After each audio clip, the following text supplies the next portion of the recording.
नमस्कार दोस्तों, easy way learning channel पर एक बार आपका पुनः स्वागत है। आज हम लोग दार्शनिक विचारों के अंतर्गत रविन्द्रनाथ टैगोर के शिक्षा दर्शन और उनके दार्शनिक विचारों को समझेंगे। तो आइए दोस्तों, वीडियो की शुरुआत करते हैं। रविन्द्रनाथ टैगोर का जन्म 7 मई 1861 को कलकत्ता, बंगाल के ख्याति प्राप्त सुसभ्य, सुसंस्कृत और सुशिक्षित परिवार में हुआ था। आपके पिता महर्षि देवेंद्रनाथ अपनी धर्मनिष्ठता, सरल एवं सौम्य व्यवहार के कारण अत्यधिक लोकप्रिय थे। टैगोर का परिवार अत्यंत समृद्ध था। संपूर्ण बंगाल में यह परिवार अपनी कला प्रियता, विद्याध्ययन एवं संगीत प्रेम के लिए विख्यात था। टैगोर महर्षि देवेंद्रनाथ के सबसे छोटे पुत्र थे। समृद्ध परिवार में जन्म लेने के कारण टैगोर का बाल्यावस्था लाड़ प्यार से बीता। टैगोर की प्रारंभिक शिक्षा ओरिएंटल सेमिनरी स्कूल तथा नॉर्मल स्कूल में हुआ। नॉर्मल स्कूल में आप परंपरागत ब्रिटिश कालीन शिक्षा प्रणाली के संपर्क में आए। यहाँ उन्हें इतने कटु अनुभव हुए कि उसी समय उन्होंने शिक्षा में सुधार करने का संकल्प ले लिया। सन 1878 में टैगोर उच्च शिक्षा प्राप्त करने के लिए विलायत गए। इनके साथ इनके भाई भी इंग्लैंड गए। इंग्लैंड में वे ब्राइटन विद्यालय में भर्ती हुए, किंतु इस विद्यालय में वे अधिक दिनों तक नहीं रह सके तथा लंदन के लिए रवाना हो गए, किंतु इन्हें वहाँ भी किसी विद्यालय में दाखिला नहीं मिला।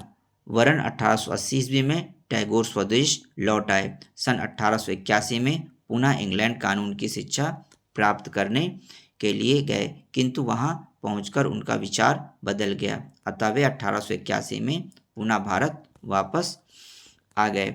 इस प्रकार टैगोर जी का अधिकांश शिक्षा गृह शिक्षण तथा स्वाध्याय द्वारा घर पर ही पूरी हुई। उन्होंने बाल्यावस्था में ही बंगाली पत्रिकाओं में लेख लिखने प्रारंभ कर दिए। धीरे धीरे शिक्षा के प्रति उनका प्रेम इतना बढ़ गया कि उन्होंने अनेक प्रशंसनीय कविताएं, उपन्यास और नाटक लिखे, जिसके परिणाम स्वरूप वे एक सुप्रसिद्ध कवि, उपन्यासकार, नाटककार, चित्रकार तथा दार्शनिक के रूप में प्रसिद्ध हुए। बोलपुर के समीप 1901 में बोलपुर नामक स्थान पर शांति निकेतन नामक विद्यालय की स्थापना की तथा स्वयं को शिक्षा, साहित्य तथा समाज की सेवा में अर्पित कर दिया।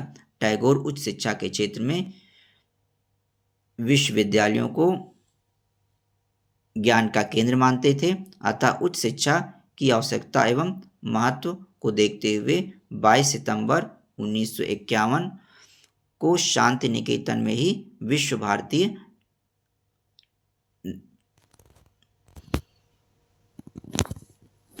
नामक शैक्षिक संस्था की स्थापना की। रविन्द्रनाथ टैगोर बहुमुखी प्रतिभा के धनी व्यक्ति थे। उन्होंने कला, साहित्य, समाज सेवा, शिक्षा और दर्शन के क्षेत्र में अपना मौलिक योगदान करके देश की महान सेवा की और अंतर्राष्ट्रीय ख्याति के व्यक्ति बने। रविन्द्र की प्रथम रचना कवि कला और प्रथम काव्य संग्रह बनफूल के नाम से प्रकाशित हुआ। 1913 में टैगोर को अपनी प्रसिद्ध रचना गीतांजलि के लिए नोबेल पुरस्कार मिला। उच्च शिक्षा की आवश्यकता एवं महत्व को देखते हुए टैगोर ने 5 मई 1922 को विश्व भारती विद्यापीठ की स्थापना की। स्वतंत्रता प्राप्त के बाद सन 1951 में इसे केंद्रीय सरकार ने इस विद्यापीठ को विश्वविद्यालय की मान्यता देकर आर्थिक सहायता देना प्रारंभ कर दिया। अब इसको केंद्रीय विश्वविद्यालय की सूची में सम्मिलित कर लिया गया है। इस महान पुरुष को ब्रिटिश सरकार ने नाइट की उपाधि से सम्मानित किया था। महात्मा गांधी ने गुरुदेव की उपाधि से रविन्द्रनाथ टैगोर को संबोधित किया। इसके अतिरिक्त कुछ लोगों ने टैगोर को कवींद्र एवं महर्षि कहकर भी सम्मानित किया। सन 1904 से 1941 तक टैगोर का जीवन शिक्षा और साहित्य की सेवा में बीता। 7 अगस्त 1941 ईस्वी को इस महान दार्शनिक एवं शिक्षा शास्त्री ने अपने देह को त्याग दिया और आत्मलोक में विलीन हो गए। आइए गुरुदेव रविन्द्रनाथ टैगोर की कृतियां देख लेते हैं। भारती इनकी एक कृति है, भारती 1881 से 91 के मध्य लिखी गई। साधना एक कृति है इनकी, जो कि 1891 से 1895 के मध्य लिखी गई। यूरोप यात्रा डायरी 1891 में लिखी गई। शिक्षा हेरफेर 1892 में लिखी गई। उत्सवेर दिन 1906 में लिखी गई। पूर्व पश्चिम 1908 में लिखी गई। धर्म 1909 में लिखा गया। शांति निकेतन 1909 में, और गीतांजलि की रचना इन्होंने 1910 में किया। गीतांजलि के लिए टैगोर को 1913 में नोबेल पुरस्कार मिला। आइए अब टैगोर के जीवन दर्शन से संबंधित महत्वपूर्ण बातों को समझते हैं। टैगोर का जीवन दर्शन अपनी सुसंस्कृत एवं धार्मिक दर्शनयुक्त परिवार से प्रभावित था। टैगोर ने भारतीय परंपराओं पर आधारित आदर्शवाद को अपनाया और सत्यम शिवम सुंदरम जैसे आध्यात्मिक मूल्यों में विश्वास रखते थे, और विश्वास रखते हुए आध्यात्मिकता को प्राप्त करना मानव जीवन का प्रमुख उद्देश्य माना।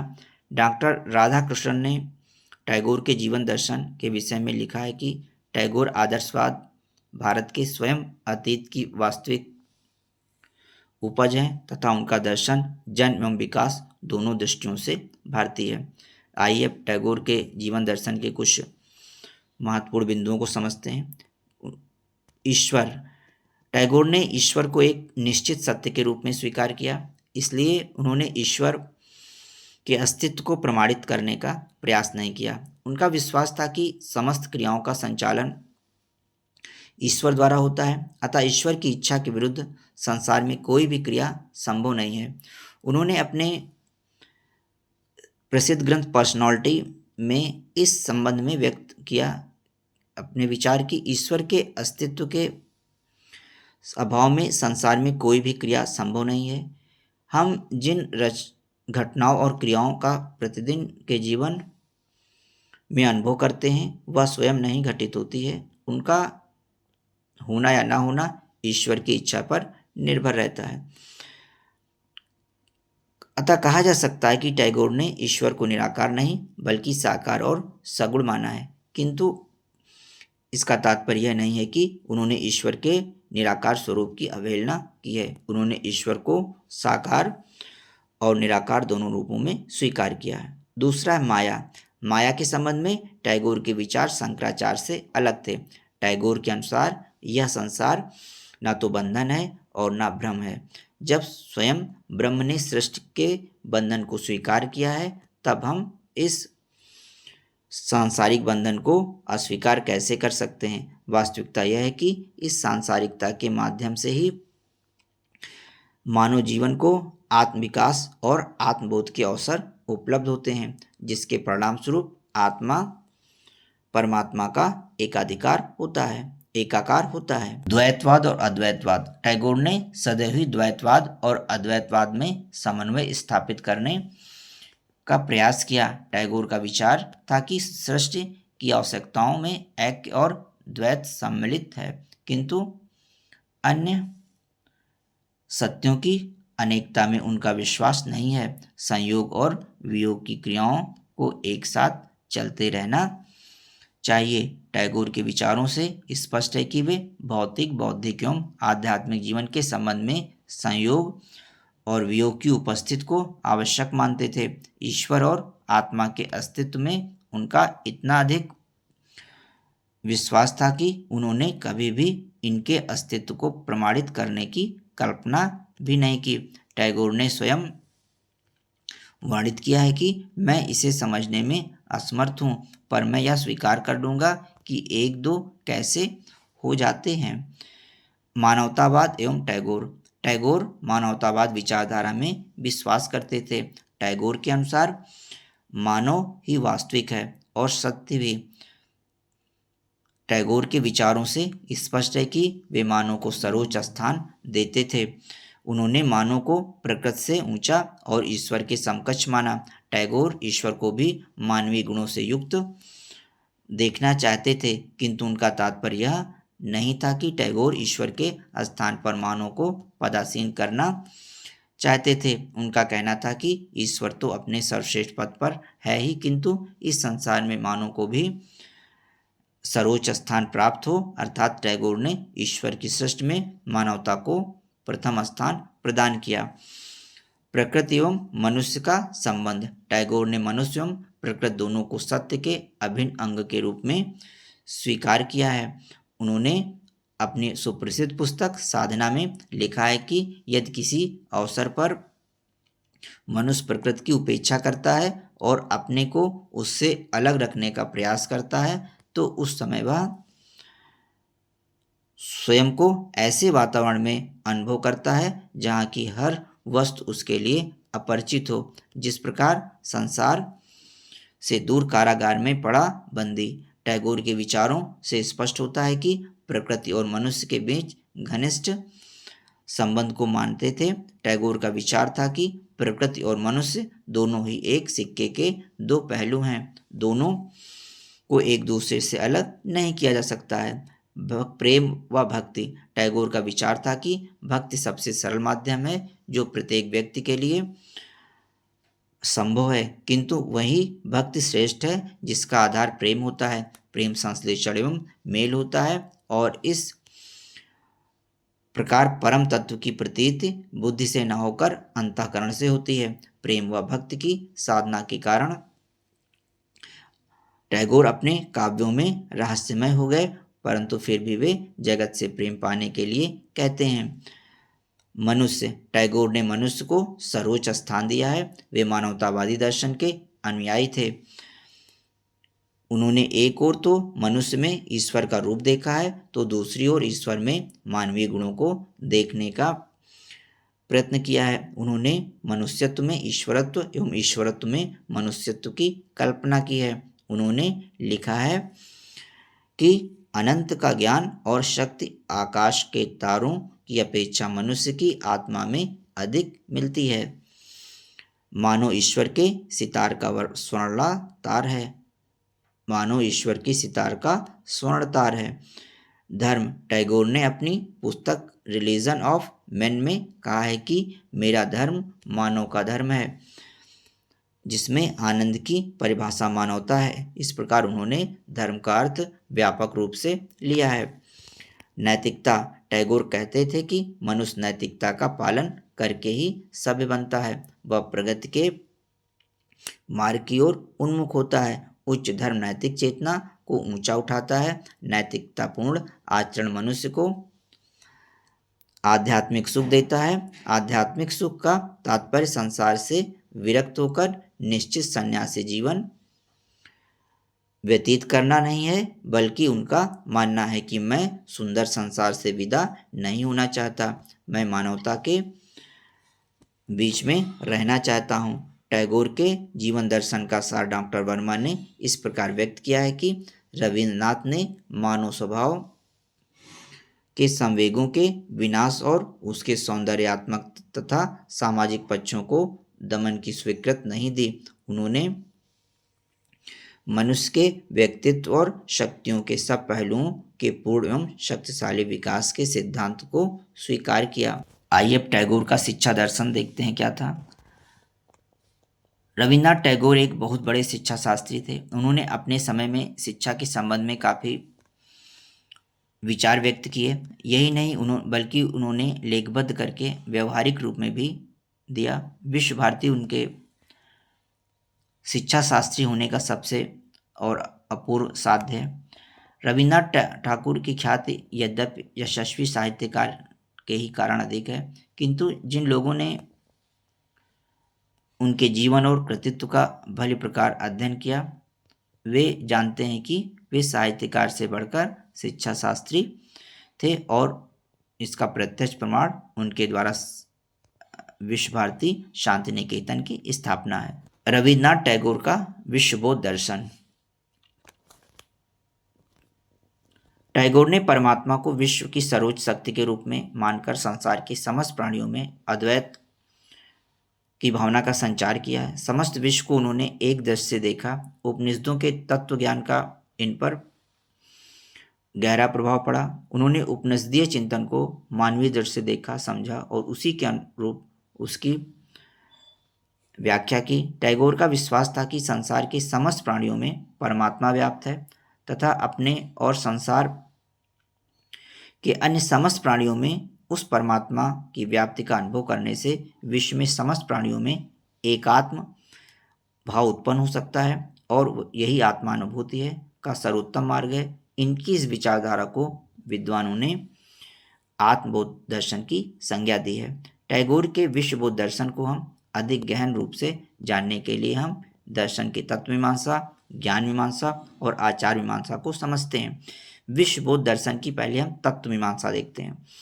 गुरुदेव संसार को ईश्वर के व्यक्तित्व की अभिव्यक्ति मानते थे, इसलिए उनके अनुसार ईश्वर द्वारा निर्मित यह जगत उतना ही सत्य है जितना ईश्वर अपने में सत्य है। ईश्वर को निराकार एवं साकार दोनों रूपों में स्वीकार किया। टैगोर के अनुसार बीज रूप में वह निराकार है और सृष्टि प्रकृति के रूप में वह साकार है तथा प्रकृति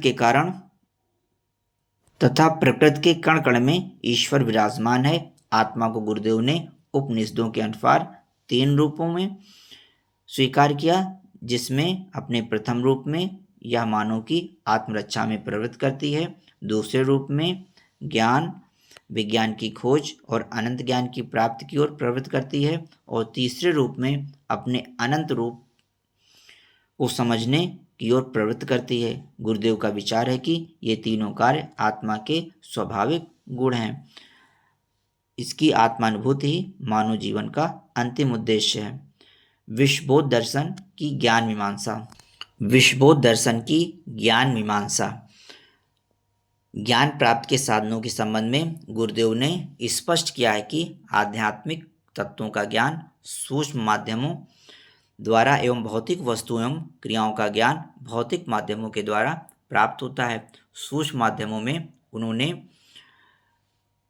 प्रेम योग के महत्व को माना। उन्होंने स्पष्ट किया है कि आध्यात्मिक तत्व के ज्ञान के लिए सबसे सरल मार्ग प्रेम है। प्रेम ही हमें मानव मात्र के प्रति संवेदनशील बनाता है। यही हमें एकात्म भाव की अनुभूति तथा ईश्वर की प्राप्ति कराता है। टैगोर भौतिक एवं आध्यात्मिकता दोनों पक्षों को महत्व देते थे।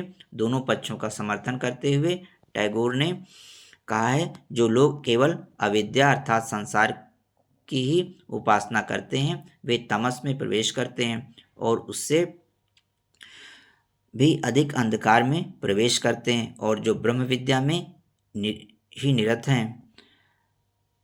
अतः टैगोर भौतिक जगत के ज्ञान को उपयोगी ज्ञान और आध्यात्मिक जगत के ज्ञान को विशुद्ध ज्ञान कहते थे। उनके दृष्टि में संसार की समस्त जड़ वस्तुओं और जीवों में एकात्म भाव ही अंतिम सत्य है और इसकी अनुभूति मनुष्य जीवन का अंतिम लक्ष्य है।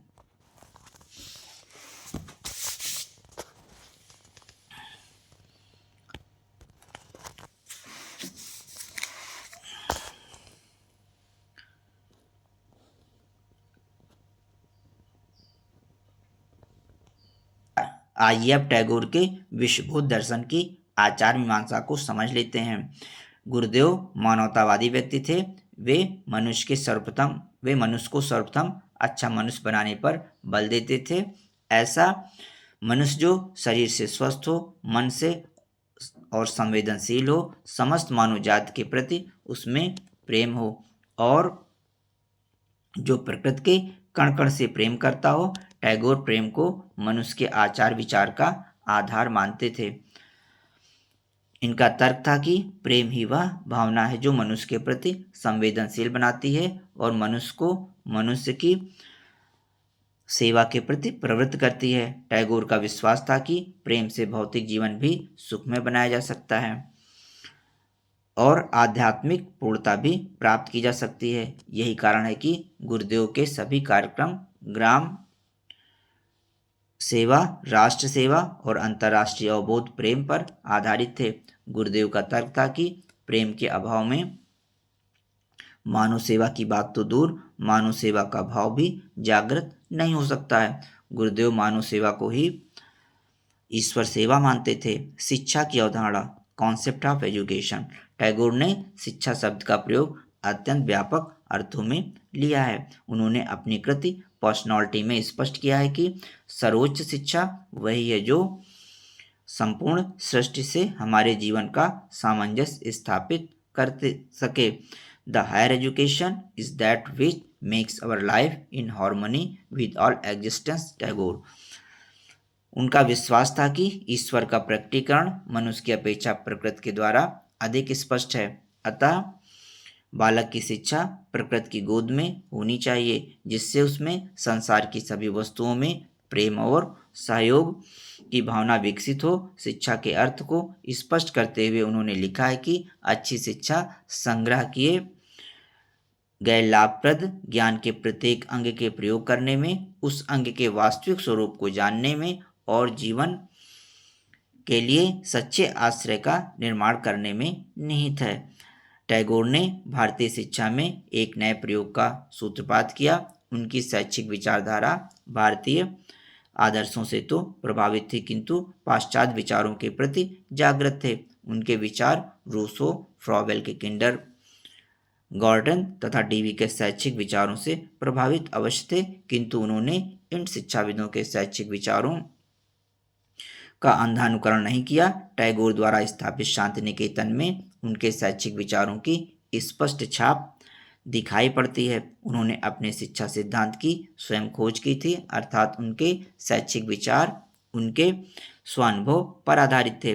टैगोर ने शिक्षा को उस समय प्रक्रिया से जोड़ा जो बालक या व्यक्ति के विभिन्न पक्षों अर्थात उसके पूर्ण मनुष्यत्व का विकास कर उसे संपूर्ण सृष्टि के साथ सामंजस्य स्थापित करने में सहयोग देती है। टैगोर ने बालक की स्वतंत्रता और प्राकृतिक शिक्षा पर बल दिया, किंतु समाज सुधारक होने के नाते उन्होंने शिक्षा को समाज की जीवनदायिनी धारा तथा समाज सेवा का उपयुक्त साधन माना। टैगोर का विचार था कि शिक्षा को जीवन के अनुसार होना चाहिए। यदि शिक्षा वास्तविक जीवन से पृथक हो जाएगी तो इससे समाज को कोई लाभ प्राप्त ना हो सकेगा। इस दृष्टिकोण से शिक्षा को मनुष्य से निरंतर संबंधित होना चाहिए। टैगोर ने शिक्षा के अर्थ को स्पष्ट करते हुए लिखा है कि शिक्षा का अर्थ है दिमाग को इस योग्य बनाना कि वह अंतिम सत्य को जान सके, वह सत्य जो हमें निम्न स्तर के बंधनों से मुक्त कराए और पदार्थ की संपत्ति नहीं अपितु आंतरिक प्रकाश की शक्ति प्रदान करे एवं बाहुबल की नहीं अपितु प्रेम की संपत्ति दे। टैगोर का शिक्षा दर्शन उनके जीवन दर्शन का ही स्वरूप और परिणाम है। चूंकि उनके शिक्षा दर्शन को दिशा निर्देशन उनके जीवन दर्शन से ही प्राप्त हुआ है। उनका विश्वास था कि प्रकृति मानव तथा अंतर्राष्ट्रीय संबंधों में परस्पर मेल एवं प्रेम है। अतः सच्ची शिक्षा के द्वारा वर्तमान की भी वस्तुओं में मेल और प्रेम की भावना विकसित होनी चाहिए। सुनील चंद्र सरकार ने लिखा है कि टैगोर ने शिक्षा का जो योगदान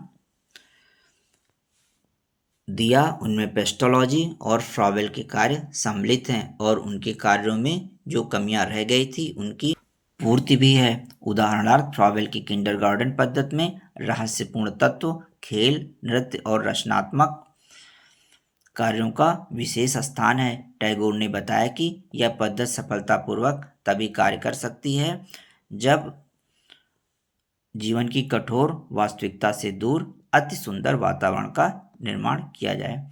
आइए उनके शिक्षा दर्शन के आधारभूत सिद्धांतों को देखते हैं क्या है। टैगोर शिक्षा शास्त्री के रूप में अपने स्वयं के प्रयास से प्रकट हुए। ये बालक की स्वतंत्रता और प्राकृतिक शिक्षा पर बल देते थे। वे विश्व बंधुत्व की भावना पर विश्वास करते थे। अतः समाज से उनका तात्पर्य संकुचित होकर विश्व संकुचित ना होकर विश्व समाज था। उनका मानना था कि शिक्षा जीवन के अनुसार होनी चाहिए।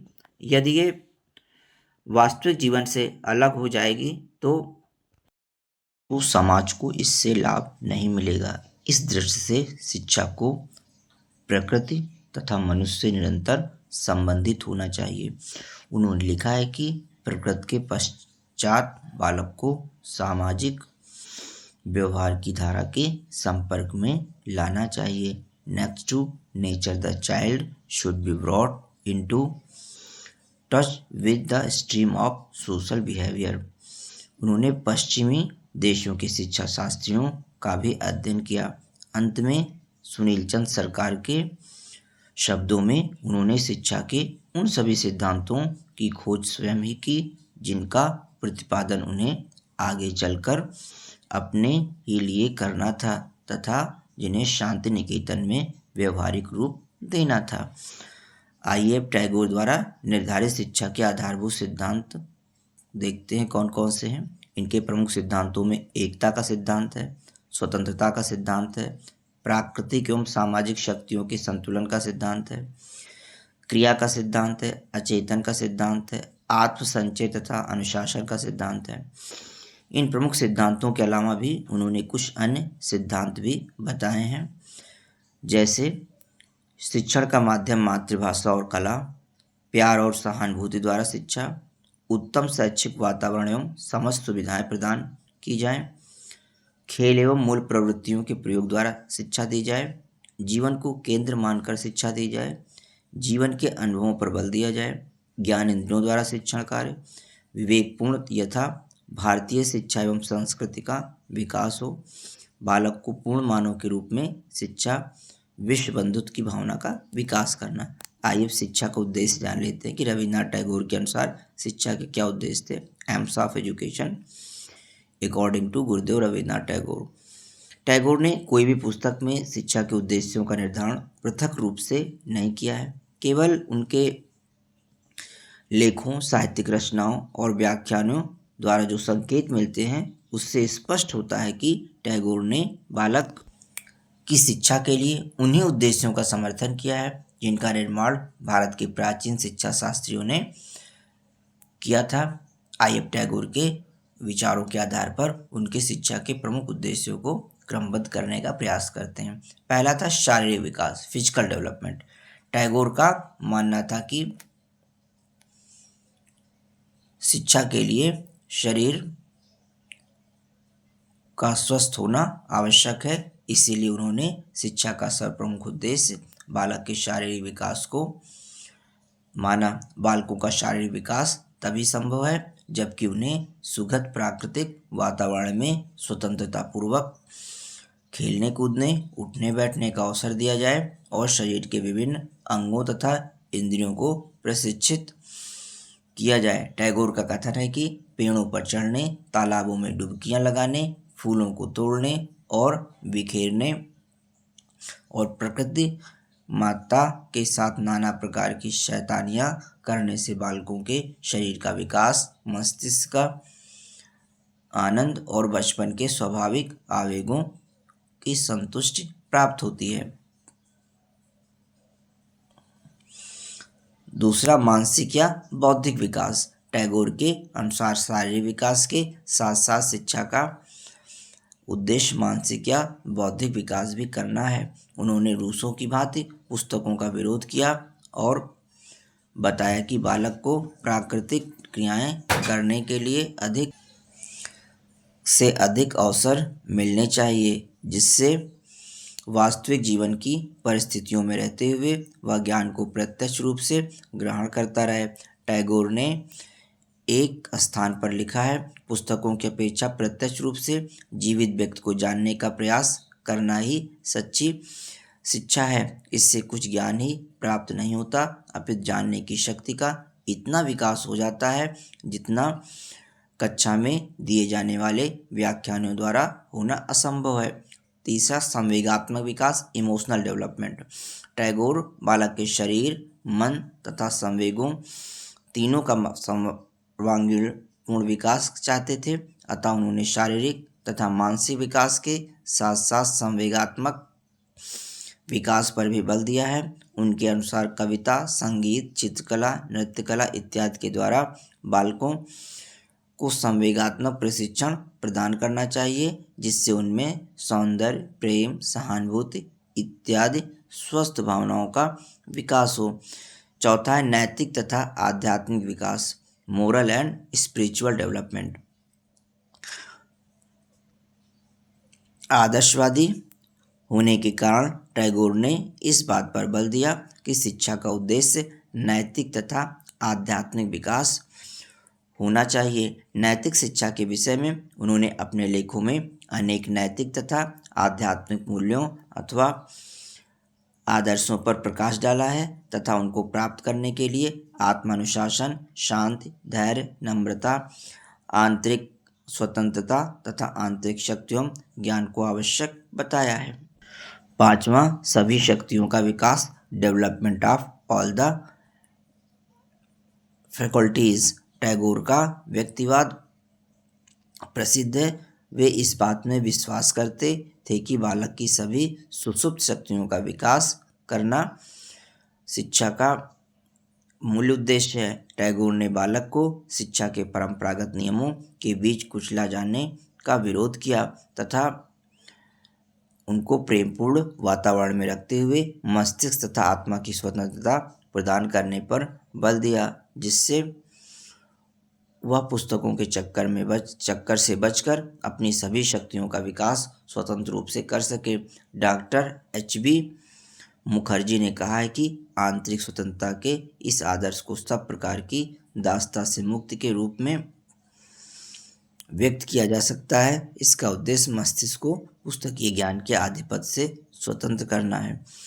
सामाजिक विकास, सोशल डेवलपमेंट। यद्यपि टैगोर ने प्राकृतिक शिक्षा पर अत्यधिक बल दिया, किंतु उन्होंने बालक के सामाजिक विकास पर भी बल दिया। उनका विचार था कि बालकों में सामाजिक गुणों का विकास करना शिक्षा का एक अति महत्वपूर्ण उद्देश्य है, तभी वे स्वयं तथा समाज की प्रगति में हाथ बटा सकेंगे। सातवां, सामंजस्य की क्षमता का विकास, development of the capacity of adjustment. Tagore सामंजस्य की क्षमता का विकास करना चाहते थे। उनका मानना था कि बालकों को जीवन की वास्तविक परिस्थितियों, विभिन्न सामाजिक स्थितियों तथा पर्यावरण की जानकारी कराई जाए और उनसे सामंजस्य स्थापित करने की क्षमता का विकास किया जाए। टैगोर का कहना था कि इस समय हमारा ध्यान चाहने वाली प्रथम और महत्वपूर्ण समस्या है हमारी शिक्षा और हमारे जीवन के सामंजस्य स्थापित करने की समस्या। अगला, अंतर्राष्ट्रीय दृष्टिकोण का विकास, डेवलपमेंट ऑफ इंटरनेशनल एटीट्यूड एम। टैगोर के अनुसार शिक्षा का अंतिम उद्देश्य बालक में अंतर्राष्ट्रीय दृष्टिकोण को विकसित करना है। इसमें संदेह नहीं है कि टैगोर व्यक्तिवादी थे, परंतु इस बात में भी दो मत नहीं हो सकते कि वे समाजवादी भी थे। वे जितना महत्व व्यक्ति तथा उसके व्यक्तित्व के विकास को देते थे, उतना ही वे समाज तथा सामाजिक सेवा को भी महत्व देते थे। वास्तव में टैगोर यह मानते थे कि शिक्षा के द्वारा बालक को अंतर्राष्ट्रीय समाज के बंधन में बांधा जाए, जिससे वह अंतर्राष्ट्रीय समाज के विकास के लिए प्रयास करता रहे। पाठ्यक्रम, करिकुलम। टैगोर का विचार था कि शिक्षा ऐसी हो जो पूर्ण जीवन की प्राप्ति के लिए मानव का पूर्ण विकास करे। इस उद्देश्य को ध्यान में रखकर उन्होंने पाठ्यक्रम में निम्नलिखित विषयों और क्रियाओं को स्थान दिया। विषय: इतिहास, विज्ञान, प्रकृति अध्ययन, भूगोल, साहित्य आदि, अंग्रेजी, संस्कृत, कला और संगीत। क्रियाओं में नाटक, भ्रमण, बागवानी, क्षेत्रीय अध्ययन, प्रयोगशाला कार्य, ड्राइंग, मौलिक रचना, अजायब घर के लिए विभिन्न वस्तुओं का संग्रह आदि। अतिरिक्त पाठ्यक्रम पाठ्यक्रियाएं, को करिकुलर एक्टिविटीज में खेलकूद, समाज सेवा, छात्र स्वशासन आदि। डॉक्टर मुखर्जी का कथन है कि इस दृष्टिकोण से टैगोर की शिक्षा संस्थाओं में लागू किया जाने वाला पाठ्यक्रम क्रिया प्रधान पाठ्यक्रम रहा है। शिक्षण पद्धति क्या थी? Method of teaching. टैगोर ने प्रचलित पाठ्यक्रम की भांति तत्कालीन नीरस एवं निष्क्रिय शिक्षा पद्धति की कृत्रिमता का विरोध किया। उनका विचार था कि शिक्षण पद्धति जीवन की वास्तविक परिस्थितियों, समाज के वास्तविक जीवन तथा प्रकृति के वास्तविक तथ्यों पर आधारित होनी चाहिए। उन्होंने लिखा है कि वास्तविक वस्तुओं के संपर्क में आने से जो छात्रों के सामने उपस्थित है उनका निरीक्षण तथा तर्क शक्ति का विकास होता है। टैगोर ने बालक की शिक्षा के लिए अनेक विधियों को उपयुक्त माना और उनका प्रयोग अपनी प्रसिद्ध शिक्षा संस्था विश्व भारती में किया है। आइए देखते हैं वे कौन कौन सी शिक्षण विधियां हैं। पहला, भ्रमण द्वारा सीखना, लर्निंग बाय वॉकिंग। टैगोर ने करके सीखने के सिद्धांत के आधार पर भ्रमण द्वारा सीखने का सिद्धांत प्रस्तुत किया। उनका विचार था कि भ्रमण के समय पढ़ाना शिक्षण की सर्वोत्तम विधि है। Teaching while walking is the best method of teaching. उनका मानना था कि भ्रमण के समय बालकों की मानसिक शक्तियाँ सतर्क रहती हैं, अतः वे अनेक विषयों को प्रत्यक्ष रूप से देखकर उनके विषय में इसको सरलता से प्राप्त कर लेते हैं।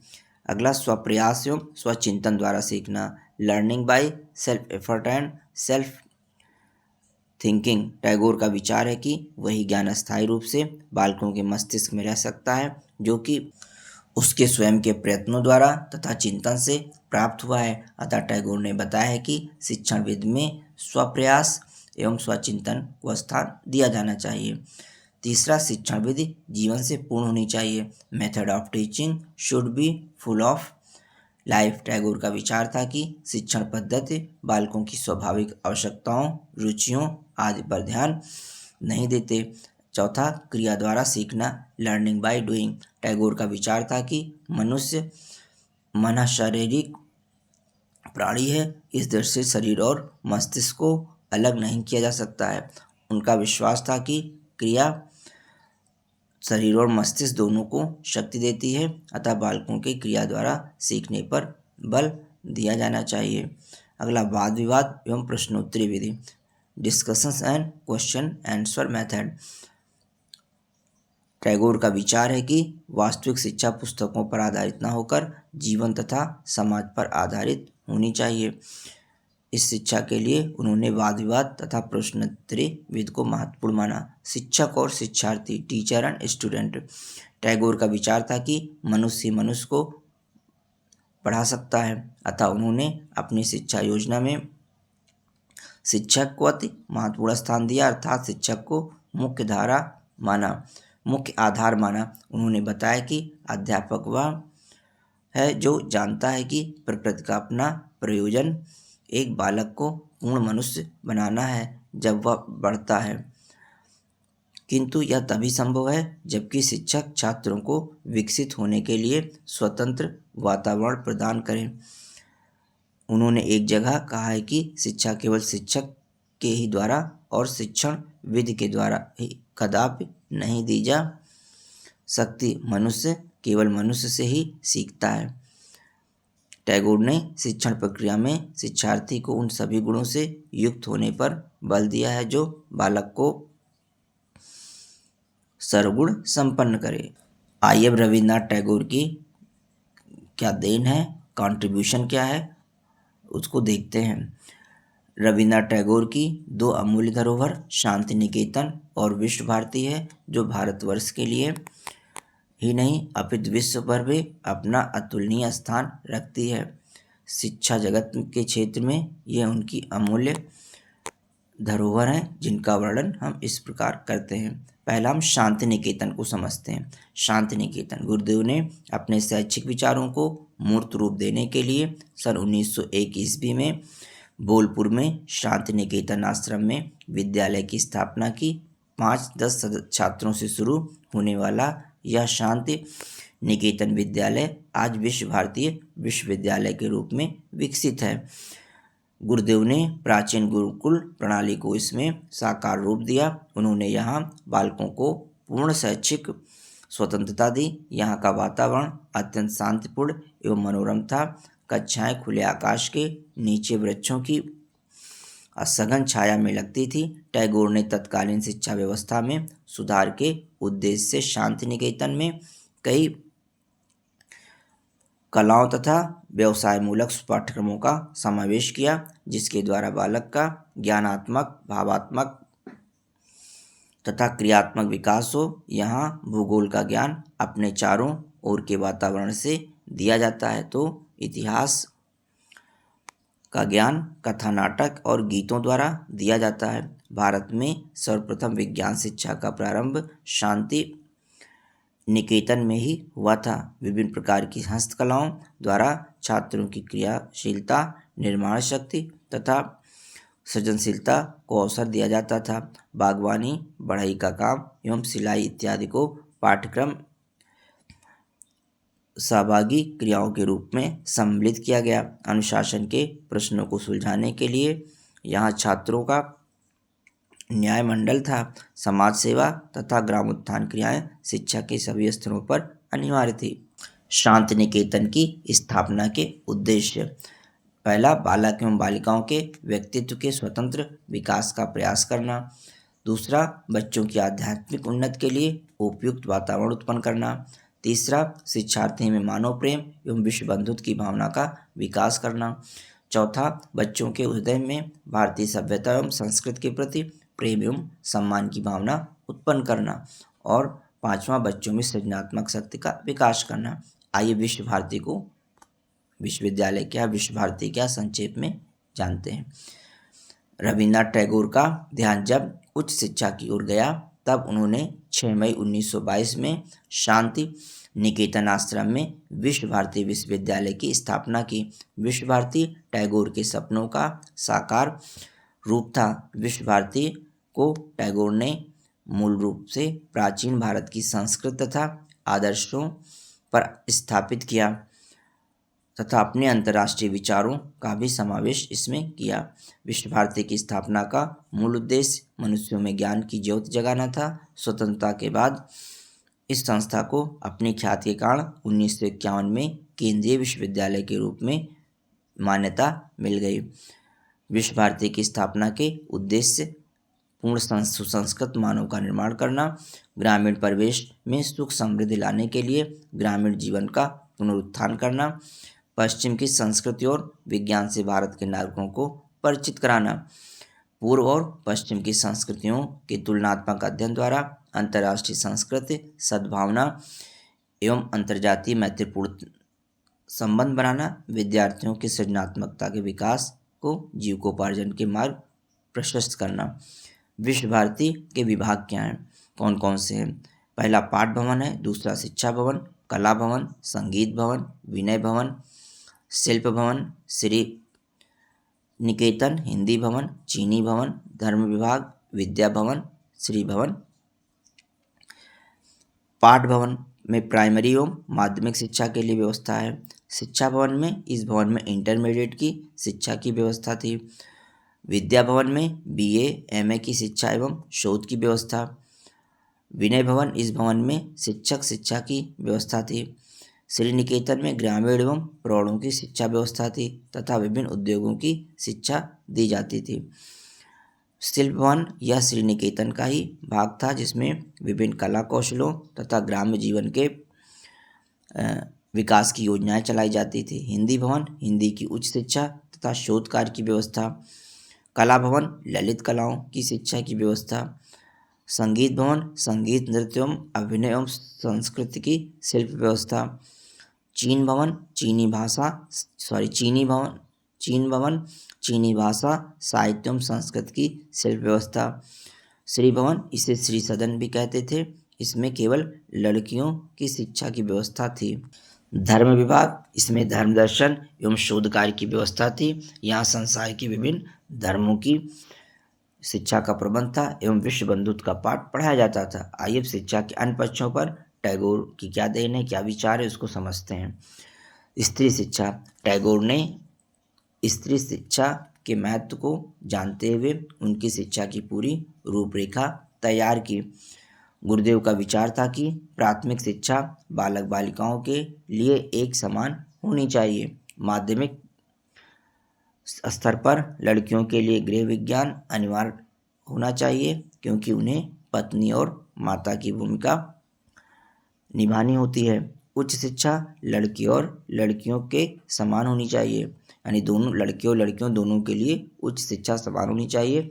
बालक एवं बालिकाओं को टैगोर समान शिक्षा के अवसर उपलब्ध कराना चाहते थे। टैगोर का विचार था कि जब तक देश के सभी स्त्री पुरुष शिक्षित नहीं होंगे और जीवन के प्रत्येक क्षेत्र में कंधे से कंधा मिलाकर नहीं चलते, तब तक देश का उत्थान नहीं किया जा सकता। व्यावसायिक शिक्षा। टैगोर देश के आर्थिक विकास के लिए व्यावसायिक शिक्षा को आवश्यक मानते थे।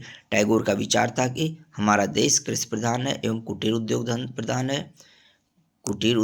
प्रधान है, इसलिए यहाँ कृषि तथा कुटीर उद्योगों की शिक्षा की विशेष व्यवस्था होनी चाहिए। साथ ही आधुनिक विज्ञान एवं तकनीकी से भी वंचित नहीं रहना चाहिए।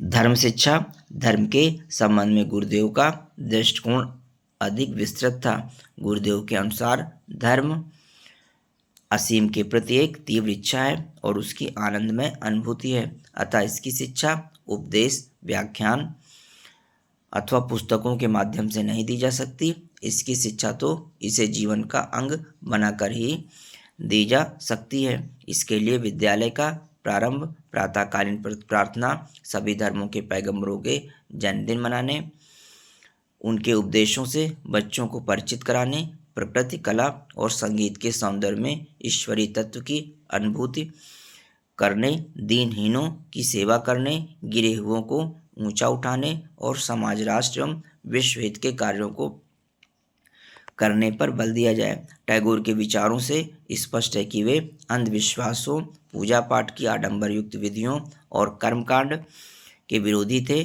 जो कि टैगोर के इन शब्दों से स्पष्ट है। सच्ची धार्मिकता जब तप में नहीं वरन मनुष्य को मनुष्य मानने में है, मानव मात्र की सेवा करने में है, विश्व कल्याण की भावना तथा विश्व भर में एकात्म भाव की अनुभूति करने में है। राष्ट्रीय तथा अंतर्राष्ट्रीय शिक्षा।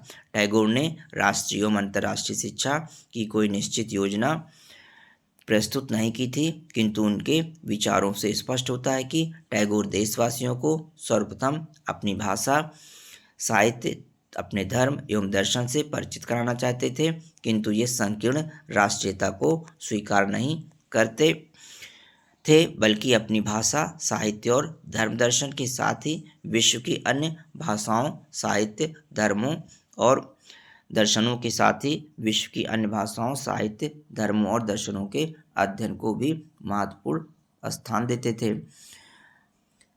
जन शिक्षा। टैगोर ने यह स्वीकार किया था कि हमारे देश में पिछड़ेपन का प्रमुख कारण शिक्षा का अभाव है, अतः उन्होंने जन शिक्षा की आवश्यकता पर बल दिया। किंतु गुरुदेव ने जन शिक्षा को व्यापक रूप में लिया था। गुरुदेव गांव शहर के सभी बच्चों के लिए सामान्य, अनिवार्य एवं निःशुल्क शिक्षा की व्यवस्था तथा अशिक्षित प्रौढ़ों को पढ़ने लिखने का ज्ञान कराना चाहते थे। उन्होंने स्पष्ट कहा कि हमारे देश की 70% जनसंख्या गांवों में निवास करती है, इसलिए शिक्षा में ग्राम्य जीवन की समस्याओं को विशेष स्थान दिया जाना चाहिए, क्योंकि भारत का उत्थान ग्रामोद्धार द्वारा ही संभव है। प्रौढ़ शिक्षा के लिए टैगोर ने रात्रि कक्षाएं खोलने पर बल दिया।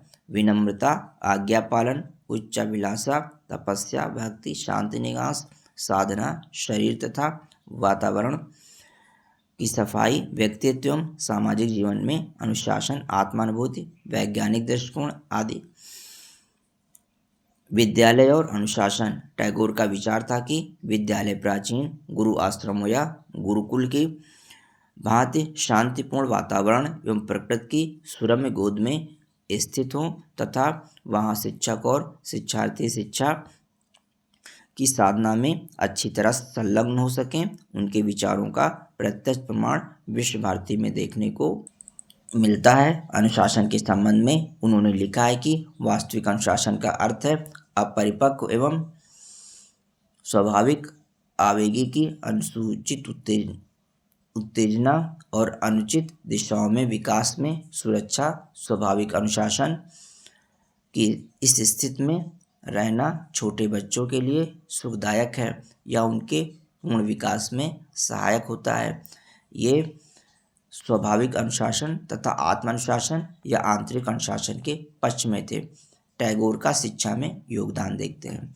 रविन्द्रनाथ टैगोर का शिक्षा के क्षेत्र में महत्वपूर्ण योगदान रहा, जिससे न केवल भारतवर्ष में बल्कि विश्व में उनका नाम अमर है। शिक्षा के क्षेत्र में उनके योगदानों को इस प्रकार हम क्रमबद्ध कर सकते हैं। शिक्षा का व्यापक और पूर्ण अर्थ, भारतीय संस्कृति का विस्तार, विश्व शिक्षा का प्रतिपादन और प्रसार, अंतर्राष्ट्रीय शिक्षा केंद्र की स्थापना, मानवतावादी शिक्षा का प्रसार, शिक्षा में प्रकृति को महत्व, निजी दिशा, दर्शन और सिद्धांतों की रचना, सौंदर्य के साक्षात्कार की शिक्षा देन।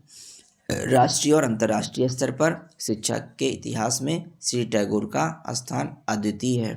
उनके जीवन दर्शन और शिक्षा दर्शन के अवलोकन के पश्चात यह ज्ञात होता है कि वे मात्र एक महान कवि एवं साहित्यकार ही नहीं वरन एक महान दार्शनिक, शिक्षा शास्त्री, समाज सुधारक, संत भी थे। उनके बहुमुखी महान योगदानों को ध्यान में रखते हुए अनेक विद्वानों ने उनकी प्रशंसा की है। प्रोफेसर कबीर के शब्दों के अनुसार टैगोर ने परंपरा को बिना तोड़े हुए शिक्षा के विचारों में क्रांति ला दी। महात्मा गांधी के अनुसार टैगोर ने शांति निकेतन के रूप में अपनी विरासत पूरे राष्ट्र को, वस्तुतः पूरे विश्व को दी है। किलपैट्रिक के अनुसार अपने व्यक्तिगत अध्ययन एवं चिंतन में, अपने निजी विचार में टैगोर ने यहाँ वही उत्तम विचारों का महान स्थान शिक्षा विषय के संबंध में लिया है। श्री कैसरलिंग के अनुसार रविन्द्रनाथ टैगोर उन सभी लोगों में सबसे महान हैं जिनसे मिलने का मुझे अवसर मिला है। डॉक्टर HB मुखर्जी के अनुसार टैगोर के शिक्षा संबंधी विचार एवं प्रयोग बिल्कुल नवीन, मौलिक प्रतीत होते हैं, यद्यपि उनमें से अधिकतर को प्राचीन समय के शिक्षा शास्त्रियों ने किसी रूप में विकसित कर दिया था और तत्कालीन शिक्षा शास्त्री कम या अधिक मात्रा में उनका प्रयोग कर रहे थे। किंतु महत्वपूर्ण बात यह है कि 20वीं शताब्दी के प्रथम भाग के भारतीय शिक्षा शास्त्रियों में टैगोर का स्थान सर्वश्रेष्ठ है। टैगोर आधुनिक भारत में शैक्षणिक पुनरुत्थान के सबसे बड़े पैगंबर थे। उन्होंने अपने देश के सामने शिक्षा के सर्वोच्च आदर्शों को स्थापित करने के लिए निरंतर संघर्ष किया। श्री R श्रीनिवास अयंगर ने लिखा है कि टैगोर संसार के महानतम शिक्षा शास्त्रियों में अद्वितीय स्थान रखते हैं। उन्होंने एक शिक्षा दर्शन का विचार किया और अपने दर्शन को कार्यक्षेत्र में अनुदित करने में उच्च मात्रा की सफलता प्राप्त की। डॉक्टर मुखर्जी के शब्दों में टैगोर आधुनिक भारत में शैक्षिक पुनरुत्थान के सबसे बड़े पैगंबर थे। आइए रविन्द्रनाथ टैगोर के विचारों को एक बार पुनः दोहरा लेते हैं। रविन्द्रनाथ टैगोर के अनुसार शिक्षा वह है जो जीवन की संपूर्ण सत्ता के साथ समन्वय स्थापित करने की शक्ति देती है। रविन्द्रनाथ टैगोर के अनुसार सर्व शिक्षा वह है जो हमें केवल सूचनाएं नहीं देती वरन हमारे जीवन और संपूर्ण सृष्टि में तादात्म्य स्थापित करती है। रविन्द्रनाथ टैगोर के अनुसार सर्वोत्तम शिक्षा वही है जो संपूर्ण सृष्टि से हमारे जीवन का सामंजस्य स्थापित करती है। रविन्द्रनाथ टैगोर के अनुसार ही भ्रमण के समय पढ़ाना शिक्षण की सर्वोत्तम विधि है। तो दोस्तों आज के वीडियो में इतना ही रखते हैं, फिर मिलते हैं आगे आने वाले वीडियो में किसी और महत्वपूर्ण कंटेंट के साथ। उम्मीद करते हैं यह वीडियो आपको समझ में आया होगा और परीक्षा की तैयारी के लिए उपयोगी और सहायक सिद्ध होगा। Thanks for watching.